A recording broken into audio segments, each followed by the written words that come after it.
These are actually just toilet blunders. Meet Joanna Fang, Foley artist for PlayStation Studios and a master at sonically translating our world through works like God of War Ragnarok.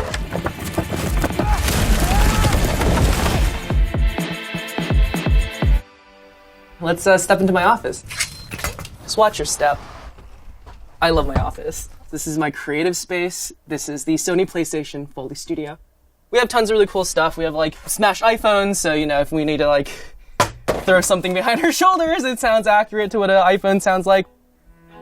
We have all sorts of weird props and things of that nature. There's a saying in Foley that is never trust a clean Foley stage. My whole life I've been trained as a classical musician. I'm kind of always passively listening to things and passively recording in a weird way. If I were to sum up all the times when body reacts, like, oh, that could be a Foley, or oh, that's a cool prop. I think I'm thinking about Foley 13 hours a day to focus on all these other characters and literally to walk in their footsteps, to walk in their shoes. Everything else melts away. Like, you don't exist anymore. If you take this Indian pear knife and you pair it up with a torque wrench, you get the sound of like an assault rifle. You just kind of like shake it.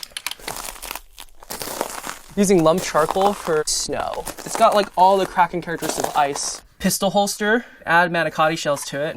You can get a really comprehensive bone break. Gory viscera sounds. We have to do our best to divorce where these props are from and where we could take them. Like, I can imagine this sitting on the back of a horse. Foley at its best is painting a scene with sound. Not bad today. What we'll do is we'll sometimes take this and pair it against the wood right here. So if we have these dramatic doors that have like creaks on them, I always say that the best props are ones that you play like a Stradivarius, like they just sing. It's like weaponized ASMR, you know what I mean? Like we're trying to get the audience to feel something. These textures can completely change how we view a scene, so we gave Joanna a clip she had never seen before and asked her to Foley it as an action movie and as a romantic comedy.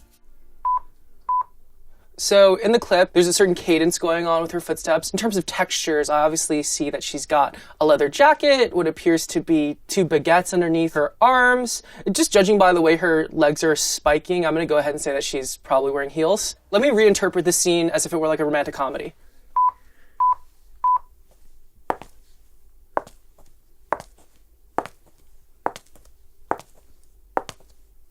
Her leather jacket, if it were a rom-com, probably wouldn't creak that much. It's just regular leather jacket. We'll do the baguette first as if just normal baguette, right? So if this is a rom-com, you probably use standard issue keys, maybe like a wallet or something. Okay, let's just be creative. Maybe she's an assassin and the baguettes are actually a cover. We have these heels, they're a little darker. Let's grit up the floor too, just a little bit, because heels kind of over-accentuate grit.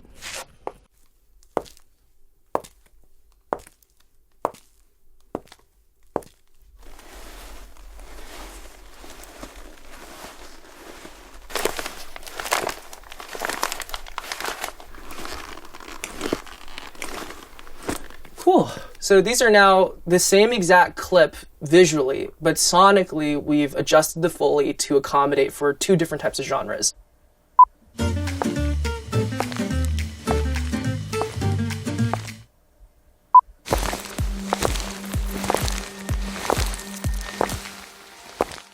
Everyone wears leather in games, so we have 4 or 5 different leather jackets. If a character is like a little bit evil, maybe a little tense, we want to give that character that sonic texture. This is our giant water pit. It's actually one of the first things built into the foundations of the room. It's an incredible feature and it's not something you see every day. Car doors are an amazing prop. Kind of gross. But sometimes you're able to get it to like, get like some funny little characteristic squeaks if someone's like sliding down like a glass window. We're just so rigged up to hear like... Joanna's love of Foley runs deep, and she's always looking to educate people on her craft. People tend to misunderstand Foley as if it were purely forensic recording. I think most people would be very surprised if they were to go to Foley stage with the exact props used on set, the exact setups, almost in a pure objective way recreating the sounds. They'll find that the Foley that comes from that is extremely lacking of all the things that we've come to expect from a game or a film.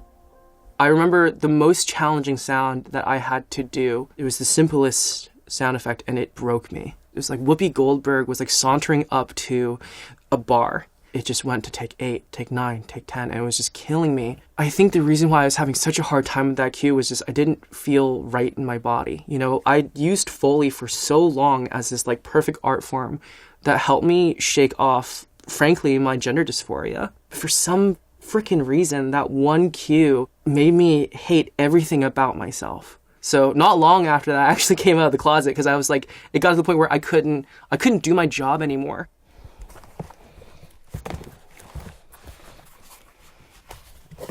This is my entire array of shoes. Well, not really. This is a third of my shoe collection. Dress shoes, heavy boots, men's athletic wear, the squeakiest pair of shoes you've ever heard in your life. So sometimes I don't even wear them for shoes. Sometimes I use them as props. This is like my fun little arsenal. I remember a friend of mine built these for me, and they're made out of aircraft aluminum. They were tuned for a while. They've had their fair share of use. They resonate in ways that you don't naturally normally get with real swords because of their construction. All of these props and tools can come together in creating a deep and layered scene. To demonstrate this, we've asked Joanna to recreate a segment of the barroom fight scene from God of War Ragnarok. One of the concepts in the scene that I really fell in love with was setting up and paying off this bouncer. Weapons aren't allowed inside. We'll have to check them. All right, Blake, can you cue me up for this sword off the back here? Here we go. Cool, ready. Can I just get a sweetener of the blades like zushing a little bit when after she grabs it? And then Atreus here also gets his weapons.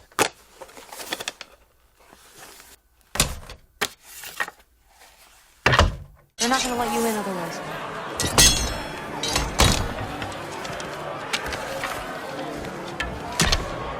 We finally get to the middle of the scene where all that setup pays off. Atreus, he's forced off the second story by the bouncer, and the bouncer grabs him and tries to get him to stop.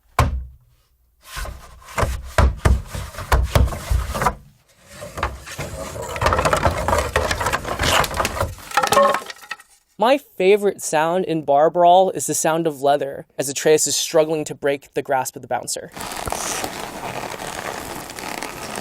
If Atreus doesn't hit that button enough, the character dies and it's game over. We got the strangulation sound of twisting leather and the clank of armor as the bouncer's trying to get him to hold still. We do have actual armor.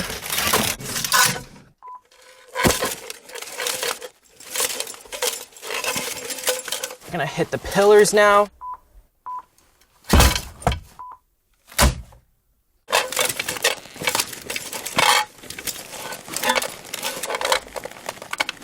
When you smash the button enough, Mjolnir, the hammer comes flinging through the air, crushes the guy's skull, and we go straight into picking up Thor and walking him out.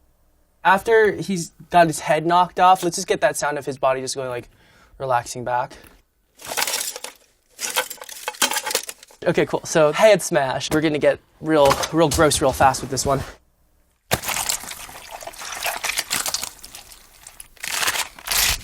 Manicotti shells, bone breaks. Come on, there it is.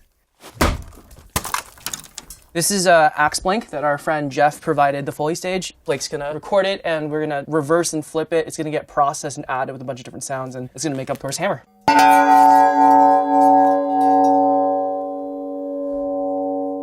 Hey Blake, if you don't mind, can we just play back like everything all together at once?